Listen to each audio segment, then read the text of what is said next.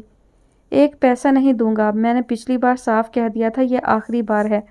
ان کا بس چلتا تو وہ دوسرے فون پر موجود شیرا کو جان سے مارنے سے بھی دریغ نہ کرتے۔ جب تک ہم اور آپ زندہ ہیں یہ سلسلہ تو جاری رہے گا وحید صاحب۔ پھر آپ کون سے اتنے پیسے دے رہے ہیں جو بہت عرصے تک چل جائیں؟ جب جب ضرورت پڑے گی ہم آپ کو ہی تکلیف دیں گے۔ مجھے آج ہی شام تک پیسے مل جانے چاہیے۔ آخری جملہ کہتے ہوئے شیرا کا لہجہ دھمکی آمیز تھا۔ وحید کی اب تک کی ساری مصلحت کوشش اور ضبط رخصت ہوئی۔ بکواس بند کر شیرا، وہ حلق کے بل چلائے۔ جو کرنا ہے کر، مگر آئندہ مجھے فون کیا تو پولیس میں پکڑوا دوں گا، یہ سمجھ لے۔ انہوں نے اس کا جواب سننے کی بھی ضرورت نہیں سمجھی اور لائن ڈسکنیکٹ کر دی۔ سب نے مجھے بے وقوف سمجھ رکھا ہے جو ہر ایک مفت کا مال کھانے کی فکر میں ہے۔ ابھی ابھی فرحت کی طرف سے وصولی ہوئی ساری تشویش اور کوفت شیرا کے فون سے اور بھی زیادہ بڑھ گئی تھی۔ بس جی بہت ہو گیا، جس کا جو دل چاہتا ہے وہ کرے۔ منہ ہی منہ میں بڑبڑاتے ہوئے انہوں نے اپنا موبائل دوبارہ اٹھایا۔ ان کی انگلیاں تیزی سے ثانیہ کی مومانی کا نمبر سرچ کر رہی تھی۔ مزید چند دن کی مہلت دینا بھی اب اپنے پاؤں پر کلہاڑی مارنے کے مترادف تھا، اور وہ ایسا کرنے کی غلطی کسی قیمت پر نہیں کرنے والے تھے۔ وحید نے مومانی کو دی جانے والی ڈیڈ لائن سوچ لی تھی۔ صبح جب وہ آفس کے لیے تیار ہو رہی تھی تو مومانی کمرے سے نکل کر باہر برآمدے میں ڈائننگ ٹیبل پر آ بیٹھی۔ اتنی صبح اٹھنا ان کی عادت کے قطعی برخلاف تھا۔ ثانیہ نے کچن کے دروازے سے جھانک کر ان کی موجودگی کی تصدیق کی۔ پھر اپنے اور اماں کے ساتھ وہ ان کے لیے بھی چائے لے آئی۔ ثانیہ کی لائی ہوئی چائے بھی انہوں نے بنا کسی اعتراض کے قبول کر لی تھی۔ اس کا خیال تھا کہ وہ اس کے آفس جانے پر تو کچھ نہ کچھ تبصرہ ضرور ہی کریں گی، لیکن آج پہلی بار وہ اختلافی مسائل سے کچھ گریز کرتی ہوئی محسوس ہو رہی تھی۔ ثانیہ نے دل میں شکر ادا کیا۔ آفس کی گاڑی جس وقت ہارن دے رہی تھی وہ تیزی سے اپنا بیگ اٹھانے کے لیے ٹیبل پر آئی۔ جا رہی ہو؟ تب انہوں نے نگاہ اٹھا کر اس کی طرف دیکھا۔ جمیل ماموں کے انتقال کے بعد آج پہلا دن تھا جب وہ آفس جا رہی تھی۔ جاؤ چلو، اب جتنے دن باقی ہیں یہ خوشی بھی پوری کر لو۔ اس چھوٹی سی بات کا سیاق و سباق کیا تھا وہ حیران سی ہوتی گاڑی میں آ بیٹھی۔ کون کون سی خوشیاں تھیں جو وہ پوری کیے جا رہی تھی؟ اس کا دل چاہا تھا ان سے پوچھ تو لے، لیکن گاڑی چل چکی تھی اور نہ بھی چلی ہوتی تو وہ کب ان سے ان کی کہی باتوں کی وضاحت مانگ سکتی تھی۔ آفس میں سبھی نے اسے دیکھ کر اطمینان کا اظہار کیا۔ سبھی کا خیال تھا کہ ایک بڑے جذباتی صدمے سے باہر آنے کے لیے اسے ایسی مصروفیت درکار تھی۔ مجھے یقین تھا کہ آپ آفس آ جائیں گی، اور یہی بہتر بھی تھا۔ سجاد اس کے اور فرح کے کمرے میں آئے تھے۔ ثانیہ کے چہرے پر ہلکی سی مسکراہٹ جھلک دکھا کر غائب ہوئی۔ صدمہ اتنا اعصاب شکن تھا کہ وہ سوچ رہی تھی کہ آ تو گئی ہے مگر پتہ نہیں کچھ کام بھی ہو سکے گا یا نہیں، پتہ نہیں مجھے آنا چاہیے تھا یا نہیں۔ پھر وہی بات، فرح نے ماتھے پر ہلکے سے ہاتھ رکھا۔ کرنا کیا تھا گھر بیٹھ کر فضول باتیں سوچتے رہنا، اور کیا۔ مومانی کا تو یہ بہانہ ہے سجاد بھائی، اصل میں تو یہ خود گھر بیٹھنے کے موقع ڈھونڈتی ہے۔ یہ تو آپ ہی کی ہمت ہے جو اتنے نااہل ورکر کو چلائے جا رہے ہیں۔ یہ فرح ہی تھی جو ماحول سے چھائے بوجھل پن کو نارمل کرنے کی صلاحیت رکھتی تھی۔ اتنے دن وہ اس کے ساتھ رہی تھی، قدم قدم پر ہمت بندھاتی، ورنہ اسے تو ایسا لگنے لگا تھا جیسے ماموں کے ساتھ دنیا ہی ختم ہو گئی ہے۔ ہم سب آپ کے ہیں ثانیہ، کبھی بھی خود کو تنہا مت سمجھیے گا، سجاد کہہ رہے تھے۔ ثانیہ سر جھکائے بیٹھی رہی۔ سجاد سمیت وہ دونوں بھی بڑے مؤدبانہ انداز میں ایک ساتھ ہی کھڑی ہوئی تھیں جب بابا صاحب اندر آئے تھے، اور ان کے ساتھ عمر بھی تھا۔ مجھے تم سے ضروری کام تھا لیکن تم چیمبر میں نہیں ملے۔ فرح اور ثانیہ کے سلام کا جواب دے کر وہ سجاد سے مخاطب تھے۔ ان کے لہجے میں جو کیفیت تھی اسے صرف سجاد ہی سمجھ سکے۔ بابا آج کل ان سے ناراض تھے۔ فیضی کی حمایت کرنے کا جو جرم ان سے سرزد ہوا تھا اسے آسانی سے معاف نہیں کیا جا سکتا تھا۔ میں بس آ ہی رہا تھا بابا، اصل میں یہ ثانیہ آج آفس آئی ہیں، میں نے بتایا تھا نا آپ کو ان کے ماموں کے بارے میں۔ ان کے یاد دلانے پر بابا نے چونک کر اس کی طرف دیکھا۔ بہت پہلے جب وہ بیماری سے اٹھ کر ایک بار آفس آئے تھے تب وہ فرح کے ساتھ آ کر ان سے ملی تھی۔ سرسری سا انہوں نے دیکھا ہوا تھا اسے، ورنہ سچی بات تو یہ کہ انہیں اس کی شکل تک یاد نہیں تھی۔ سجاد نے مجھے بتایا تھا، میں خود تمہارے گھر آتا تعزیت کے لیے، مگر شرمندہ ہوں نہیں آ سکا۔ سبھی کو پتا تھا کہ وہ اپنی بیماری سے پہلے بڑی باقاعدگی سے آفس میں کام کرنے والوں کے دکھ درد میں شرکت کے لیے لازمی طور پر جاتے تھے۔ ثانیہ کا دل بہت زور سے دھڑک رہا تھا۔ بالکل وہی، بالکل وہی۔ اپنے خشک ہوتے ہونٹوں پر ہلکے سے زبان پھیرتے اس نے کچھ کہنا چاہا، لیکن ایک لفظ بھی منہ سے نہ نکل سکا۔ اللہ کی رضا پر راضی ہونا ہی پڑتا ہے بیٹا، ورنہ بچھڑنے والوں کا دکھ جھیلنا آسان نہیں۔ میں تمہاری دلی کیفیت سمجھتا ہوں، اللہ تمہیں صبر عطا کرے۔ انہوں نے اس کے سر پر اپنا ہاتھ رکھا۔ تپتی ہوئی دھوپ میں جیسے کوئی گھنا سایہ میسر آیا تھا۔ یہ لمس اس کے لیے اجنبی تھا، اتنا ہی مانوس بھی، جیسے جمیل ماموں کا ہاتھ، جیسے اس کے ابا کا۔ وہ احساس جو بابا کو پہلی بار ICU میں دیکھ کر جاگا تھا، آج پہلے سے زیادہ قوی تھا۔ اس چھوٹے سے پل کو وہ یہیں روک لینے کی دعا ثانیہ کے دل نے شدت سے کی تھی۔ بابا عمر کی طرف مڑ چکے تھے۔ ثانیہ کے ماموں کے لیے آفس میں فاتحہ خوانی کا پروگرام رکھ لو، اس ہفتے میں کسی دن، اور جو کچھ بھی اس سلسلے میں کرنا ہو وہ۔ فرح اور ثانیہ کو خداحافظ کہتے ہوئے وہ باہر جاتے ہوئے عمر کو ہدایت دیتے باہر نکل گئے۔ سجاد ان کے ساتھ تھا۔ وہ دونوں ابھی تک کھڑی تھیں۔ ثانیہ، فرح کو لگا جیسے وہ اس کی آواز نہیں سن رہی۔ اس نے تشویش سے اس کے کندھے پر ہاتھ رکھا تو وہ ایک دم چونک پڑی۔ اس کی آنکھیں آنسوؤں سے لبریز تھیں۔ یہ کیا طریقہ ہے ثانیہ، تم تو بہت بہادر ہو۔ وہ بڑی محبت سے اسے تسلی دے رہی تھی۔ سہارا دے کر وہ اسے کرسی پر بٹھا رہی تھی۔ ثانیہ کو لگا اس کا رہا سہا صبر رخصت ہو چکا ہے۔ میز کی سطح سے سر ٹکا کر وہ پھر سے دھیرے دھیرے رونے لگی۔ سارے گھر میں خاک اڑ رہی تھی۔ ہفتے بھر پہلے کام والی ماسی بھی پنجاب چلی گئی تھی۔ جو تھوڑا بہت سسٹم اس کے دم سے قائم تھا وہ بھی ختم ہوا۔ اماں نے 2-3 دن تو جیسے تیسے گاڑی گھسیٹنے کی کوشش کی، لیکن اب ضعیفی میں یہ سب ان کے بس سے باہر تھا۔ بہت سالوں سے بینا کی خدمت گزاری کی عادت ہو چکی تھی۔ اس کے جانے کے بعد یہ 8-10 مہینے انہوں نے کیسے گزارے تھے یہ وہی جانتی تھی، لیکن کوئی تھا جو ان سے بھی زیادہ تکلیف اٹھا رہا تھا، جس کی تکلیف ظاہری بھی تھی اور باطنی بھی، جو قدم قدم پر بینا کے مہربان وجود کا عادی تھا۔ معذوری، بے روزگاری، مجبوری۔ آفتاب اس ویران گھر کی چوکھٹ پر کھڑے ہو کر زیر لب بڑبڑایا تو آج بھی دل بڑے زور سے کانپا۔ کیسی تکلیف دہ بے بسی تھی، اور ان کی اثر پذیری کا اس سے زیادہ کون اندازہ کر سکتا ہے جس کے لیے یہ محض الفاظ نہیں تھے، بلکہ اس نے ان کو خود اپنی ذات پر جھیلا تھا۔ شاید وہ دن بدن زیادہ اذیت پسند ہوتا جا رہا تھا، یا پھر یہ بینا کو یاد کرنے اور کرتے رہنے کا ایک بہانہ تھا۔ یہاں سے وہاں تک خاموشی کا راج تھا۔ چند دن پہلے اماں بھی پریشان ہو کر وحید کے گھر جا چکی تھیں۔ اسے پتہ بھی تھا کہ وہاں کہیں بھی کوئی نہیں ہے، پھر بھی باری باری اس نے سب جگہوں کو دیکھ ڈالا۔ ڈرائنگ روم، چھوٹا سا لاؤنج، کچن، اور پھر ان کا اپنا کمرہ۔ کچن میں چائے کے مگوں میں بچی چائے سوکھ کر براؤن اور پھر کالی بھی ہو چکی تھی۔ کھلے ہاٹ پاٹ سے جھانکتے بازار سے لائی گئی روٹیوں کے سخت ٹکڑے جھانک رہے تھے۔ فرائی پین میں بازار سے لایا ہوا کل کا سالن اب تک یقیناً خراب ہو چکا تھا۔ وہ خاموشی سے اپنے کمرے میں آئے۔ فرش پر جمی مٹی پر ان قدموں کے اب تک نشان ثبت ہو چکے تھے۔ ایسا لگ رہا تھا جیسے سانس لینے میں بھی مٹی اندر آ رہی ہے۔ اپنے کمرے کا دروازہ کھولا اور پھر پوری رفتار سے پنکھا چلا دیا، مگر مٹی کا جیسے طوفان سا اٹھ کھڑا ہوا۔ پنکھا بند کر کے وہ بیڈ پر آ کر بیٹھ گیا۔ خیال یہی تھا کہ تھوڑی دیر آرام کر کے واپس اپنے اسٹور پر جا بیٹھے گا، مگر اس گرد آلود ماحول اور میلی شکنوں سے پر بیڈ شیٹ پر آرام کہاں۔ وہ آنکھیں بند کرتا تو وہی چمچماتا نکھرا ہوا گھر تصور میں آتا تھا، جس میں کچن سے اٹھتی خوشبوئیں تھیں، صاف ستھرے صحت مند بچوں کے قہقہے گونجتے تھے۔ کہاں گئی وہ گمشدہ جنت؟ بے چین سا ہو کر آفتاب نے پہلو بدلا۔ ایک بینا کے منظر سے غائب ہو جانے کے ساتھ ہی وہ سب کچھ بھی بڑی تیزی کے ساتھ فضا میں تحلیل ہوا تھا۔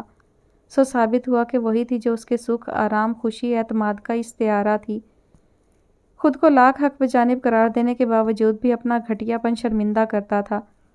بینا کی گھر پر وہ آخری نگاہ، وہ گھر سے کوئی ایک چیز بھی لیے بغیر نکل جانا، اور اتنے ڈھیر سارے دنوں میں کبھی بچوں کے خرچ کے نام پر ایک پیسہ بھی نہ طلب کرنا۔ کبھی جو اس بات کا اظہار اس نے وحید بھائی کے سامنے کیا تو انہوں نے الٹا ہی مطلب نکالا۔ ضدی مغرور عورت ہے بینا، تم پر تاثر ڈال رہی ہے کہ اسے تمہارے پیسے کی رتی بھر بھی ضرورت نہیں، خود اپنا بچوں کا گزارا کر سکتی ہے، اور وہ تو شروع سے ہی ایسا کر رہی ہے، خاص طور پر جب سے تم معذور ہوئے ہو۔ آفتاب کو یاد تھا کہ وحید بھائی کا تجزیہ سن کر وہ کتنا تپا تھا، حالانکہ اماں نے ان کی بات سن کر کتنا ہی برا بھلا کہہ ڈالا تھا وحید بھائی کو، سازشی، مکار، بے ایمان۔ وہ برملا بینا کے چلے جانے کو وحید بھائی کے کھاتے میں ڈالا کرتی تھی، اور اس کے خلاف آج بھی ایک لفظ سننے کے لیے تیار نہیں تھی۔ دل تو نہیں چاہ رہا تمہیں اکیلا چھوڑ کر جانے کو، لیکن یہ تنہائی تمہارے اپنے ہاتھوں کی لائی ہوئی ہے۔ ابھی جس دن وہ یہاں سے جا رہی تھی بے حد افسردہ تھی۔ تم نے خود پر اور بینا پر ہی ظلم نہیں کیا ہے، ان معصوم بچوں کو بھی باپ کی شفقت سے محروم کیا ہوا ہے، اور ساتھ میں مجھے بھی اس بڑھاپے میں دربدر کر دیا ہے۔ جاتے ہوئے یہ آخری بات تھی جو انہوں نے آفتاب سے کی تھی، اور جواباً وہ یوں ہی سخت سا چہرہ لیے کھڑا رہا۔ گھر میں زندگی کی جو ہلکی سی رمق اماں کے دم سے محسوس ہوتی تھی، ان کے ساتھ ہی رخصت ہوئی۔ تنہائی کے پرہیبت دنوں میں ہی وہ خود اپنی ذات کے دوسرے رخ سے آشنا ہو رہا تھا۔ اپنی سخت دلی، بے حسی، اپنی خود غرضی خود اس کو بھی ایک بدنما عکس دکھاتی تھی جسے وہ جھٹلانا بھی چاہتا تو آسان نہ ہو پاتا۔ نینی نے اپنا پرس کھول کر 1000 روپے کا آخری نوٹ فیضان کو تھمایا۔ اب بالکل پیسے نہیں ہیں میرے پاس، اس لیے انہیں ایک دم خرچ کر کے مت بیٹھ جانا پلیز۔ اللہ مالک ہے، وہ لاپرواہی سے نوٹ اپنے والٹ میں رکھ رہا تھا۔ کچھ پیسے ٹیوشنز کے مل جائیں گے، باقی ہم کچھ زیور بیچ کر کام چلا لیں گے۔ نکل ہی جائیں گے یہ دن بھی۔ یہ تو نکل جائیں گے، لیکن آگے کا کیا ہوگا یہ تو سوچو۔ زیور بھی اب تھوڑا ہی باقی رہ گیا ہے۔ سچ مجھے تو مہر و خالہ سے بھی شرم آتی ہے۔ کیا سوچتی ہوں گی کہ ایک ایک کر کے میں ساری چیزیں بیچتی جا رہی ہوں۔ اسے زیور کے بکنے سے زیادہ فیضی کی لاپرواہی دکھ دے رہی تھی۔ جب سے پیسے کے حصول کا یہ نسخہ اس کی سمجھ میں آیا تھا، اس کی لاپرواہی میں کئی گنا اضافہ ہوا تھا۔ جیب بھری ہوتی تو پہلے جیسی شاہ خرچی کی جھلک اس کی شخصیت میں نمایاں دکھتی تھی۔ نینی کو یاد تھا جب اس نے پہلی بار اپنا زیور بیچا تھا تو مہر و خالہ نے کہا تھا، میں تمہیں بیچنے سے منع نہیں کرتی۔ زیور ایک طرح سے ہوتا ہی اسی لیے ہے کہ آڑے وقت میں کام آ سکے، لیکن بیٹا فیضی کم عمر ہے اور ذمہ داریوں سے گھبرایا ہوا بھی۔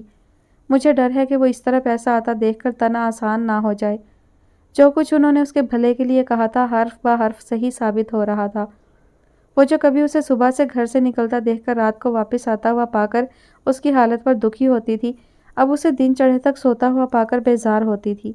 صبح کی جاب تو وہ چھوڑ ہی چکا تھا، لے دے کر شام کے ٹیوشنز رہ گئے تھے، ان میں سے بھی 2 ہاتھ سے نکل چکے تھے، صرف اور صرف اس کی لاپرواہی سے۔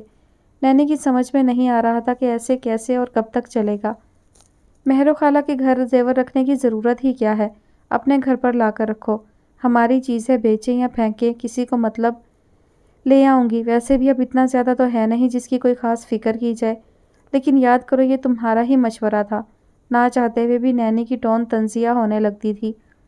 ہاں تو اس وقت پتا تھا کہ گاڑی اس طرح چوری ہو جائے گی، وہ بک جاتی تو ہمارے لیے پیسوں کا مسئلہ ہی کیا تھا۔ نینی خاموش ہو گئی، گاڑی کے ذکر پر آج بھی دل میں ہوک سی اٹھتی تھی۔ کتنی شاندار گاڑی، اور اس سے زیادہ شان سے وہ اس میں فیضی کے پہلو میں بیٹھا کرتی تھی۔ کیا سوچ رہی ہو؟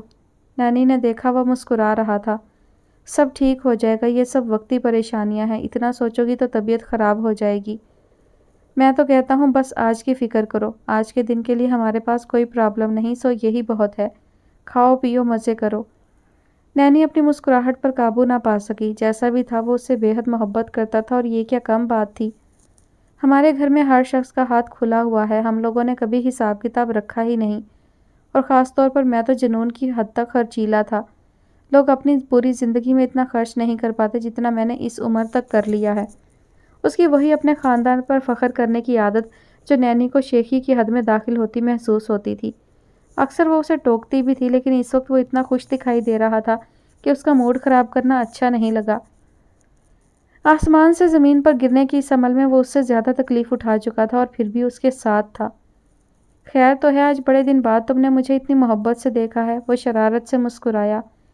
ہم لوگ کتنا بدل گئے ہیں فیضی، اب تو سوچ کر بھی حیرت ہوتی ہے کہ ہم لوگ ایک دوسرے کے کتنے دیوانے ہوتے تھے۔ اب تو گھر میں ہوتے بھی ہیں تو سارا سارا دن ایک دوسرے سے بات نہیں کرتے، ذرا ذرا سی بات پر لڑتے ہیں اور اس لڑائی کو کھینچتے ہی رہتے ہیں۔ فیضی نے نرمی سے اس کا سر اپنے کندھے سے لگایا۔ فیضی، ہم تو یہ سب جھیل ہی لیں گے، لیکن ہمارا بچہ، کیا وہ بھی اسی ماحول میں پلے گا؟ فیضی کے پاس کوئی جواب نہیں تھا۔ بس اب اور نہیں، میں بالکل تھک چکی ہوں فرح، ثانیہ کا لہجہ حتمی تھا۔ یہ 3rd فلور کی کچھ شاپس رہ گئی ہیں، ان پر بھی دیکھ لیتے ہیں۔ اب اور نہیں پلیز، فرح کو لگا کہ وہ واقعی تھک چکی ہے۔ آج بہت دن بعد وہ اسے بازار لانے میں کامیاب ہوئی تھی۔ گھر، آفس، گھر، یہی اس کی روٹین تھی۔ ثانیہ کی تھکان دور کرنے کے لیے وہ یہیں شاپنگ مال میں واقع ایک فاسٹ فوڈ ریسٹورانٹ میں اسے لے آئی۔ آس پاس کوئی منظر بھی تو ہو دیکھنے لائق، ایک تلخ سی مسکراہٹ اس کے چہرے پر آئی۔ منظر ہمیں خود ڈھونڈنے پڑتے ہیں، کھڑکی سے باہر جھانک کر دیکھو تو خود پر منحصر ہے کہ نگاہ سامنے گلی میں پڑی کیچڑ پر رکھنی ہے یا پھر آسمان پر پھیلے بادلوں پر۔ فرح نے نرمی سے اس کے ہاتھ پر اپنا ہاتھ رکھا۔ کھڑکی کھولنا ضروری ہے کیا؟ میں ایسے ہی ٹھیک ہوں۔ اس کا انداز ضدی بچوں والا تھا جو خود کو بدلنے کے لیے تیار نہیں تھی۔ روشنی کی کرن کو آنے کے لیے راستہ خود دینا پڑتا ہے ورنہ وہ باہر سے ہی لوٹ جاتی ہے۔ فرح کی بات کے جواب میں اس نے بڑی بے نیازی سے شانوں کو ہلکی سی جنبش دی۔ کچھ لمحے یوں ہی خاموشی سے گزرے۔ فرح نے دیکھا کہ وہ کھانے پینے میں بھی دلچسپی نہیں لے رہی۔ پچھلے 2 مہینے میں وہ بڑی حد تک کمزور ہو چکی تھی۔ خوبصورت آنکھوں میں ہلکے پڑ چکے تھے۔ فرح نے اپنا دل رنج سے بھرتا محسوس کیا۔ یہ اپنا برگر پورا کرو، پیسے خرچ ہوتے ہیں یار، اور بڑی محنت کی کمائی ہے ہماری۔ ریسٹورانٹ میں خاصے لوگ تھے اور آنے جانے والوں کا سلسلہ مستقل جاری تھا۔ وہ دونوں باتیں کرتے ہوئے یوں ہی آنے جانے والوں پر نگاہ دوڑا رہی تھیں، تبھی فرح کسی کو دیکھ کر بری طرح چونکی۔ ثانیہ، وہ دیکھو ادھر، بچوں کی رائڈز کے قریب۔ اس نے ثانیہ کو متوجہ کیا۔ کہاں؟ وہ ادھر۔ ارے نہیں، ادھر۔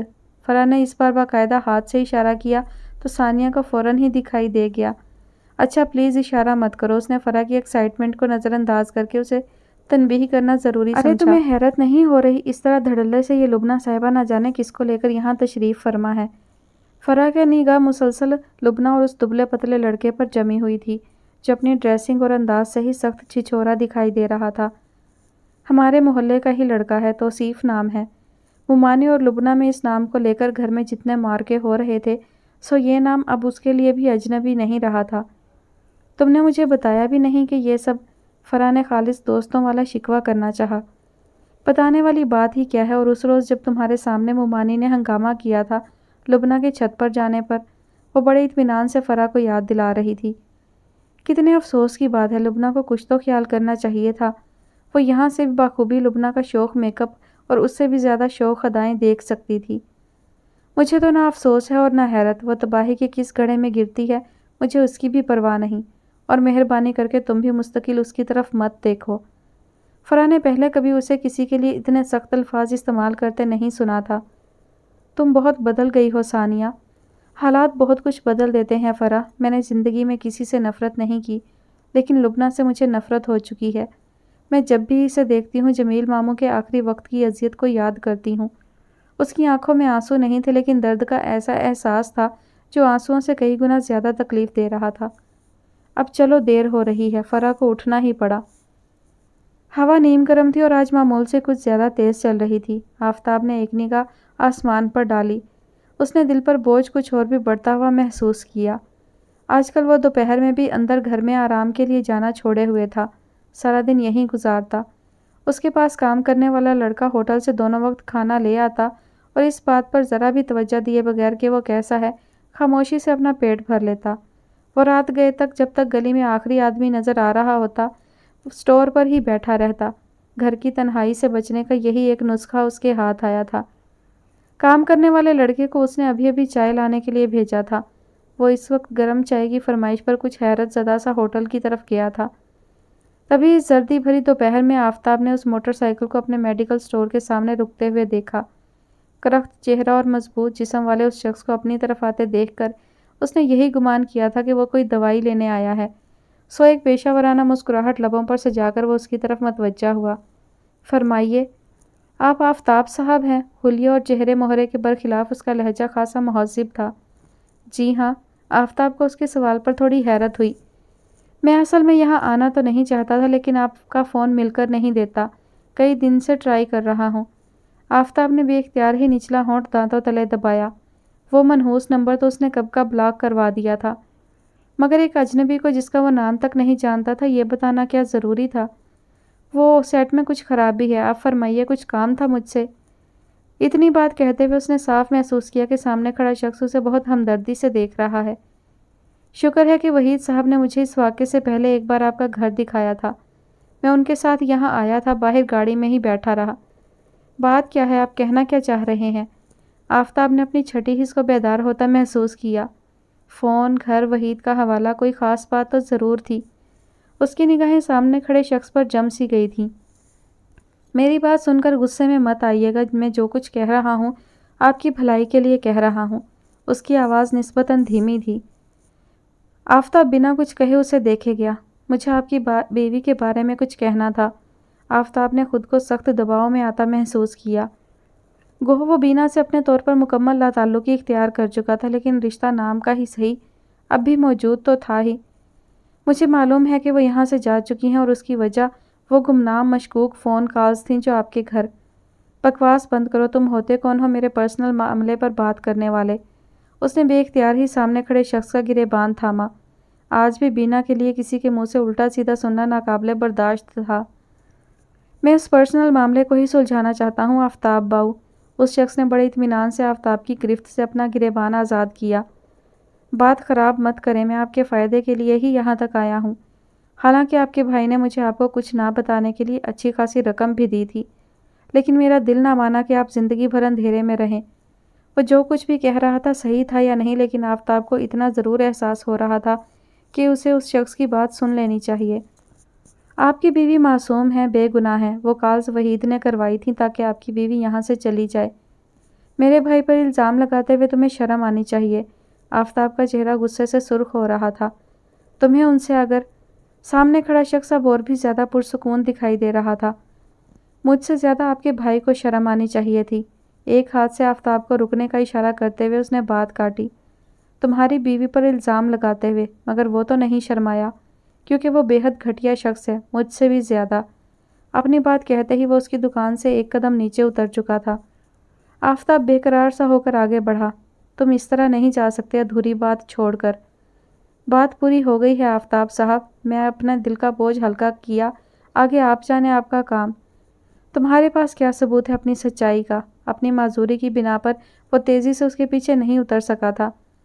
مجھے کسی ثبوت کی ضرورت نہیں ہے، کیونکہ وحید نے وہ فون مجھ سے ہی کروائے تھے۔ مڑ کر موٹر سائیکل سٹارٹ کرنے سے پہلے اس نے پوری بے نیازی سے کہا۔ دکان کی سیڑھیوں پر آفتاب ایسے کھڑا تھا جیسے اس کے جسم میں خون کا ایک قطرہ بھی باقی نہیں رہا ہو۔ کمرے میں بڑی پرسکون سی ٹھنڈک پھیلی ہوئی تھی۔ سجاد پورے دھیان کے ساتھ سامنے بیٹھی ثانیہ کی بات سننا چاہی، جو وہ ایک فائل کھولے انہیں پڑھ کر سنا رہی تھی، لیکن نگاہ بار بار اسی پرکشش چہرے پر بھٹکتی تھی۔ اسے بھی شاید کسی بے ادبی کا احساس ہوا تھا، جو چند منٹ بعد اس نے الجھن سی محسوس کرتے ہوئے ان کی طرف دیکھا۔ کوئی غلطی ہوئی سر؟ مسکراہٹ کو چباتے ہوئے سجاد نے نفی میں سر ہلایا۔ عجیب بات تھی کہ رفتہ رفتہ وہ خود کو ہوشیار باش کی تنبیہ کرنا بھی بھولتے جا رہے تھے۔ ثانیہ گڑبڑا کر دوبارہ فائل کی طرف متوجہ تھی۔ اس بار وہ سنبھل کر بیٹھے تھے، لیکن دھیان تھا کہ بھٹکا ہی جاتا تھا۔ اس چہرے کے نقوش میں نہ سہی اپنے حالات کی ستم ظریفی پر ہی سہی، اور وہ کیسے آزاد کر سکتے ہیں اس احساس سے خود کو جو کسی حکم کی طرح ذات پر نافذ ہوا تھا۔ نفع نقصان کا گوشوارہ تو بہت بعد میں درج ہوتا ہے۔ ان کی سمجھ میں آتا تھا کہ فیضی کیسے سب رشتے توڑ کر بڑی آسانی کے ساتھ ان سب کو چھوڑ گیا تھا، اور پہلے بھی ان کے خاندان میں وفا پرستی کی مثالیں تھیں۔ ایک دھیمی سی مسکراہٹ کے ساتھ وہ کیا کیا سوچے گئے۔ ثانیہ جب وہ اپنا کام ختم کر کے اٹھ رہی تھی تو وہ اس کے ساتھ اٹھ کھڑے ہوئے۔ جی اصل میں وہ اندر ہی اندر جھنجھلا کر سجاد نے ایک بار پھر وہ نہیں کہا جو وہ کہنا چاہتے تھے۔ میں سوچ رہا تھا کہ اب اماں اور آپ کے لیے وہاں رہنا ٹھیک نہیں ہے، تو اگر آپ میرا مطلب ہے کہ اماں چاہیں تو رحمت منزل میں شفٹ ہو جائیں، یا وہاں نہیں تو جہاں کہیں بھی آپ چاہیں رہائش کا بندوبست کروا دیا جائے۔ اس نے پورے تحمل سے ان کی بات سنی تھی۔ وہ بچی نہیں تھی۔ یہ فکر، یہ اپنائیت، یہ خیال سب سمجھ میں آتا تھا، مگر یہ تو سبھی کے لیے تھا۔ ان کے ساتھ کام کرنے والا ہر شخص ان کی ہمدرد طبیعت کے گن گاتا تھا۔ جب بھی وہ تھوڑا سا خوش فہم ہونے لگتی، یہی ایک خیال زمین پر پیر ٹکائے رکھنے میں مدد دیتا۔ آپ ہماری فکر مت کریں سر، ابھی تو ممانی ویسے بھی اماں کو کہیں نہیں جانے دیں گی۔ وہ کافی بدل گئی ہیں، اماں کا بہت خیال رکھ رہی ہیں آج کل۔ وہ ہلکے سے مسکرائی، شاید انہیں اطمینان دلانے کے لیے۔ خدا کرے ایسا ہی ہو، لیکن ایک بات یاد رکھیے گا ثانیہ، لوگ اپنی فطرت نہیں بدلتے، بلکہ ان کی فطرت انہیں بدلنے ہی نہیں دیتی۔ بہرحال آپ کو فکر کرنے کی ضرورت نہیں، میں آپ سے صرف یہی کہنا چاہ رہا تھا۔ کیا یہ سب واقعی ایسا ہے جیسے دوسروں کے ساتھ تھا؟ وہ خاموشی کھڑی تھی۔ کیسی عجیب بات ہے کہ وہ خود اپنی خوش قسمتی کا نہ یقین چاہتی تھی اور نہ ہی آسرا۔ چند لمحے بڑی نرم روی سے ان دونوں کے درمیان سے گزرے، پھر جیسے وہ کسی دھیان سے چونکی تھی۔ سجاد نے اسے بنا کچھ کہے مڑ کر جاتے ہوئے دیکھا۔ انہوں نے اس بار اسے پکارا نہیں تھا۔ انہیں یقین تھا کہ آج ثانیہ نے وہ بخوبی سنا ہے جو کبھی کہا بھی نہیں گیا تھا۔ سجاد نے پہلی بار صرف اور صرف اس کے اور اپنے بارے میں سوچا۔ گھر، خاندان، برادری اور برادری سے جڑے اصول قاعدے سب کہیں دور، بہت دور رہ گئے تھے۔ یہ پیسہ، یہ جدوجہد محض آسائشوں کا حصول نہیں تو اور کیا ہے؟ اندر سے ابھرتی ایک طنزیہ آواز سے انکار ممکن نہیں تھا۔ سو بس ثابت ہوا کہ زندگی ساری عمر بس آسائشیں اکٹھی کرنے کی تگودو کا نام ہے۔ اس سے آدھی تہائی بھاگ دوڑ اگر اپنے لیے خوشیاں اکٹھی کرنے میں کر لی جائے تو اپنے ساتھ شاید دوسروں کا بھلا بھی ممکن ہو پائے۔ فرح نے جب انہیں آ کر کہا کہ ثانیہ جلدی گھر جانا چاہ رہی ہے تو سجاد کو ذرا بھی حیرت نہیں ہوئی۔ آج بہت دیر سے خاموش ہے ثانیہ، پوچھنے پر بھی کچھ نہیں بتایا۔ آپ سے تو کچھ نہیں کہا اس نے؟ نہیں، مجھ سے تو کوئی خاص بات نہیں کی۔ میرا خیال ہے، فرح کے اندازوں کی درستگی پر سبھی کو اکثر حیرت ہوتی تھی۔ اس وقت بھی وہ ان کی طرف سے کچھ الجھن لیے باہر آئی۔ چاہیے حضور۔ ثانیہ اس کی واپسی کی منتظر تھی، مگر فرح تھوڑی سی خفا اور بہت زیادہ ایکسائٹڈ۔ آج تو اس ساری دوستی پر 3 حرف بھیجنے کو دل چاہ رہا ہے، جہاں میری اوقات اتنی گئی گزری ہے کہ تم کسی رازداری کے قابل بھی نہیں سمجھتی۔ ثانیہ کے ساتھ آفس کی عمارت سے باہر آتے ہوئے وہ مستقل اس کی طرف باتیں کیے جا رہی تھی۔ ثانیہ کچھ دیر تو سنی گئی اور پھر ضبط نہ ہوا تو ایک دم ہنس پڑی۔ تو گویا میرا شک بالکل ٹھیک تھا، کوئی بات ہے ضرور۔ ثانیہ کو ہنستا دیکھ کر فرح کو بہت اچھا لگا تھا، لیکن بظاہر وہ اب بھی ناراض تھی۔ پتہ نہیں بات ہے یا نہیں، لیکن خوش تو میں ہوں۔ ایک چھوٹا سا اقرار تو ثانیہ کو کرنا ہی پڑا۔ فرح نے محبت سے اس کی طرف دیکھا۔ اللہ تمہیں ہمیشہ بہت زیادہ خوش رکھے۔ اس کے خلوص کا کیا بدل تھا؟ کچھ بھی نہیں۔ ثانیہ نے دل پر پانی سا گرتا محسوس کیا۔ اور بات کا کیا ہے، میں خود معلوم کر لوں گی، لاپرواہی سے کہتے ہوئے فرح نے اس کی نگاہوں کے سامنے چٹکی بجائی۔ آفس کی گاڑی اسے لینے کے لیے سامنے کھڑی تھی۔ ثانیہ ہاتھ ہلاتی ہوئی اس کی طرف جا چکی تھی۔ آج وہ وقت سے پہلے جا رہی تھی، سو گاڑی بالکل خالی تھی۔ سجاد، جنہیں اس نے جب پہلی بار دیکھا تھا تب بے اختیار یہ سوچا تھا کہ وہ لڑکی کتنی خوش قسمت ہوگی جو ان کی بیوی بنے گی، اور پھر اس خالی جگہ کو پر کرتی شیریں کو وہ ہمیشہ ہی کتنے رشک سے دیکھتی تھی۔ ایک اس کا کیا، سبھی کا خیال بلکہ یقین تھا کہ وہ جب بھی شادی کریں گے شیریں کے ساتھ ہی کریں گے، لیکن وقت کے ساتھ یہ مفروضہ بھی ماضی کی دھول بنا۔ اس سارے عرصے میں سجاد کے کتنے ہی روپ اس نے دیکھے تھے، ہر ایک پر مہربان، اور ان کی دلکشی کو بڑھاتا ہوا اس کا واسطہ اب تک بہت زیادہ لوگوں سے نہیں پڑھا تھا۔ پھر بھی اسے پورا یقین تھا کہ دنیا میں سجاد سے زیادہ شاندار شخص کوئی اور نہیں۔ کیا اللہ اس پر اتنا مہربان تھا کہ اس کے دامن کی تنگی کو بھی نظر انداز کر دیتا؟ ثانیہ کا دل بڑے خوشگوار انداز میں دھڑک رہا تھا۔ گاڑی ایک دھچکے سے گھر کے سامنے رکی، وہی گھر جسے وہ آج بھی جمیل ماموں کا گھر کہتی تھی اور ہمیشہ کہتی رہے گی۔ ثانیہ نے کلائی پر بندھی گھڑی میں وقت دیکھا، 12:15 بج رہے تھے۔ جب وہ صحت مند تھے تو عموماً اس وقت گھر سے دکان پر جانے کے لیے نکلتے تھے۔ اگر ٹھیک ہوتے تو شاید آج بھی وہ اسے دروازے پر مل ہی جاتے۔ وہ خالی خالی نگاہوں سے گھر کے بند گیٹ کو دیکھ رہی تھی۔ ڈرائیور نے اسے گمسم سا دیکھ کر ہلکے سے ہارن دیا تھا، تب وہ چونک کر اس کا شکریہ ادا کرتی ہوئی اتر آئی۔ گیٹ جو بند نظر آ رہا تھا ہلکے سے دھکے پر ہی کھلا ہوا ملا۔ یہاں اس طرح کی بے احتیاطی معمول کا حصہ تھی۔ پلٹ کر گیٹ بند کر کے وہ بے آواز قدموں سے چلتی ہوئی اندر آئی تو سامنے تخت پر مومانی اماں کے ساتھ سر جوڑے بیٹھی ہوئی تھی۔ ارے آج اتنی جلدی، خیریت تو ہے بیٹا؟ آہٹ پر وہ دونوں ایک ساتھ ہی چونکی تھی اور مومانی کا لہجہ آج کل اتنا شہد ٹپکاتا تھا کہ گھبراہٹ ہونے لگتی تھی۔ آج کام کم تھا، فرصت ہو گئی تھی، اسی لیے آ گئی۔ مختصر سا جواب دیتے ہوئے وہ مستقل اماں کی طرف دیکھے گئی، جہاں اداسی کے ساتھ پریشانی بھی تھی۔ شاید وہ اس کے جلدی آ جانے کی وجہ سے پریشان تھی، لیکن نہیں، اس کا اندازہ غلط تھا۔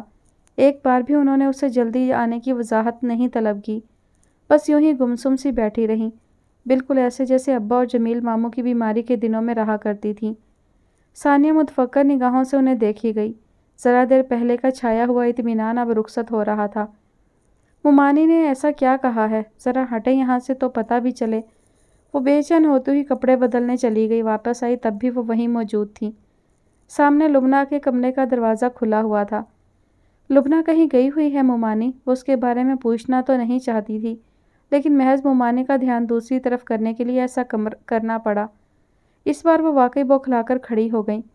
صبح 10 بجے کی نکلی ہوئی ہے، سہیلی کے گھر کا کہہ کر، معلوم نہیں کم وقت کن چکروں میں پھرتی ہے۔ یہ لڑکی میرے ہاتھ سے بالکل نکل چکی ہے آپا۔ ثانیہ کی شادی ہو جائے تو اس کا بھی کوئی فوری بندوبست کر دوں۔ وہ چادر لپیٹ کر گھر سے نکلنے تک مستقل بولے ہی گئیں۔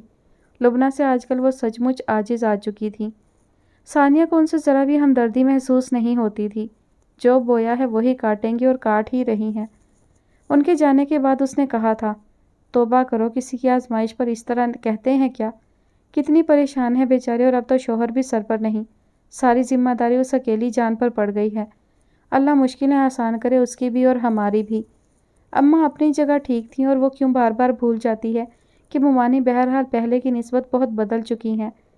باقی جو کچھ بھی ہو رہا ہے وہ خدا کا انصاف ہے، جس پر رائے زنی اسے بری بھی لگ سکتی ہے۔ بے حد شرمندہ ہو کر ثانیہ نے سوچا، اچھا کیا بات ہے جو آپ اس طرح پریشان بیٹھی ہیں؟ کیا کہہ رہی تھی ممانی؟ پیسوں کا پرابلم ہے تو میں شہزاد سے کہہ دیتی ہوں کہ وہ گھر کا ایڈوانس لے کر بھیج دے۔ مڈل کلاس کی آدھی سے زیادہ پریشانیاں پیسے سے ہی جڑی رہتی ہیں۔ یہاں تو پچھلے دنوں ماموں کی آخری رسومات پر جس طرح دل کھول کر پیسہ خرچ ہوا تھا، اس کے بعد ایسی پریشانیاں لازم تھیں، لیکن اماں کا سر غیر متوقع طور پر نفی میں ہلا تھا۔ پیسوں کا تو ایسا کوئی مسئلہ نہیں ہے، اصل فکر تو اب تمہاری اور لبنہ کی ہے۔ جتنی جلدی یہ ذمہ داری ادا ہو اتنا ہی اچھا ہے۔ میری تو فکر مت کریں، ہاں لبنہ جہاں چاہ رہی ہے اس کی وہیں شادی کر دیں، ورنہ ضرور پریشانی کھڑی کرے گی ممانی کے لیے۔ ویسے اماں، ایک بات جو بہت دن سے کرنی تھی آج اچانک یاد آئی۔ یہ جو اتنا پیسہ ممانی نے خرچ کیا ہے کچھ عجیب نہیں لگ رہا؟ میرا مطلب ہے ہمیشہ تو وہ پیسوں کی تنگی کا ہی رونا روتی رہی، پھر یہ اتنی بڑی بڑی دعوتیں جو اتنے بڑے غم کے موقع پر کچھ اچھی بھی نہیں لگ رہی تھی، پر اتنے پیسے آئے کہاں سے ان کے پاس؟ اس ذکر کے ساتھ اسے خود بھی بڑی ناقابل بیان تکلیف ہوتی تھی، لیکن یہ الجھن وہ دور کرنا چاہ رہی تھی۔ ممانی کے پاس اتنے پیسے کہاں؟ یہ تو کسی نے دوستی کا پاس کرتے ہوئے اتنا خرچہ کیا ہے۔ آج بھی دنیا میں ایسے لوگ ہیں جو… کیوں کرنے دیا ممانی نے کسی کو یہ سب؟ ثانیہ کے چہرے پر ایک دم ہی ناگواری پھیلی تھی۔ اسے برا لگا تھا، خدا نہ کرے ماموں کوئی لاوارث تھے، ان کے آگے پیچھے کوئی نہیں تھا کیا؟ یا ہم پر ایسی قسم پرسی چھائی ہوئی تھی جو ان کے یہ آخری کام کسی غیر کے مرہون منت ہوئے؟ اس کا چہرہ سرخ ہو رہا تھا اور آواز میں ہلکی سی لرزش آ رہی تھی۔ اماں کو لگا جیسے وہ ابھی رو دے گی۔ خود ان کو بھی کب اچھا لگا تھا یہ جان کر، مگر وہ ممانی کے سامنے اتنا سخت ریئیکٹ نہیں کر سکتی تھی۔ میں نے کہا تھا کہ ایسا نہیں کرنا چاہیے تھا، لیکن اس وقت ہوش کسے تھا؟ جمیل کے کون سے بھائی بیٹے موجود تھے جو آج خود سب سنبھال لیتے؟ اماں کے دل توڑتی بات بھی اس نے پورے صبر سے سنی، اور پھر جب وہ خاموش ہوئیں تو… میں تھی ان کا سب کچھ، میرے ماموں کوئی لاچار بے بس شخص نہیں تھے اماں، اور اس ہوش اڑا دینے والے وقت میں بھی میں نے ممانی سے اس بارے میں پوچھا تھا، لیکن انہوں نے کہا کہ سب کچھ ماموں کے اپنے پیسوں سے ہو رہا ہے، اور ہر ایک سے وہ یہی کہہ رہی تھی۔ انہوں نے ہمیں ان کی شکل تک نہیں دیکھنے دی، چند گھنٹوں کا انتظار تک نہیں کیا، لیکن ہم نے ایک بار بھی ان سے شکوہ نہیں کیا۔ لیکن یہ تو ناقابل برداشت بات ہے اماں۔ اور ابھی جب وہ آفس سے آئی تھی تو کتنے عرصے بعد بہت خوش دکھائی دے رہی تھی۔ اماں کو بے اختیار ہی خیال آیا، جنہوں نے خرچ کیا وہ بھی بہت بھلا آدمی تھا، اس نے سختی سے منع کر دیا تھا کہ اس کا نام نہ آنے پائے، بس اسی لیے وہ بیچاری نام نہ لے سکی۔ اماں کے پاس ابھی بھی ممانی کے لیے رعایت تھی۔ پتہ نہیں کیوں ثانیہ کا دھیان سجاد کی طرف گیا، اور اگر یہ احسان انہوں نے ہی اس پر کیا ہے تو وہ انہیں زندگی بھر معاف نہیں کر سکے گی۔ شدت جذبات میں وہ یہ بھی بھول رہی تھی کہ سجاد کو تو جمیل ماموں کے انتقال کی خبر بھی ان کے سوئم والے دن ملی تھی۔ سجاد صاحب تو نہیں ہے اماں؟ پاگل ہوئی ہو، وہ غریب تو آیا ہی سوئم والے روز تھا۔ پھر کون ہے وہ؟ بتائیں مجھے پلیز۔ اس کے اصرار میں شدت بڑھتی جا رہی تھی، اماں کے لیے اسے مزید ٹالنا ناممکن تھا۔ وہ وحید صاحب ہیں، آخری دنوں میں وہ جمیل کے پاس بڑی پابندی سے آتے رہے تھے۔ کون وحید صاحب؟ وہ اس تازہ انکشاف سے اتنی افسردہ تھی کہ اسے قطعی یاد نہیں آیا۔ وہ جو ایک بار پہلے بھی آئے تھے تمہارے سلسلے میں۔ اماں جھجک کر نگاہ چرا گئیں۔ بیٹی کے ساتھ اس حوالے سے بات کرتے ہوئے انہیں جھجک ہوتی تھی۔ وہ پل سے بھی کم وقت میں اسے وہ خباثت بھرا چہرہ یاد آیا۔ وہ آدمی، اس کی جرت کیسے ہوئی کہ وہ یہاں آیا؟ اور ممانی کو شرم نہیں آئی اس گھٹیا شخص کا احسان لیتے ہوئے؟ اف میرے خدا، تبھی وہ اس روز شامیانے کے پاس کھڑا دکھائی دیا تھا مجھے۔ وہ کہہ رہی تھی کہ وہ برے شخص نہیں ہیں، بہت پیسے والے ہیں، زمین جائیداد بہت کچھ اللہ نے دیا ہے۔ اماں معلوم کیا باور کروانا چاہ رہی تھیں، ثانیہ کی سمجھ میں نہیں آ رہا تھا۔ وہ بہت برا آدمی ہے، میں اچھی طرح جانتی ہوں، آپ ممانی کی باتوں میں مت آیا کریں۔ کوئی رشتہ نہیں، کوئی تعلق نہیں، پھر کس ناطے ممانی نے اسے اتنا بڑا احسان لیا؟ کوئی احسان نہیں وحید، کوئی غیر نہیں ہے، میں نے اسے بیٹا کہا ہے، اور بیماری کے ان سارے مہینوں میں اس نے جتنی مدد کی ہے ہماری، وہ میں ہی جانتی ہوں۔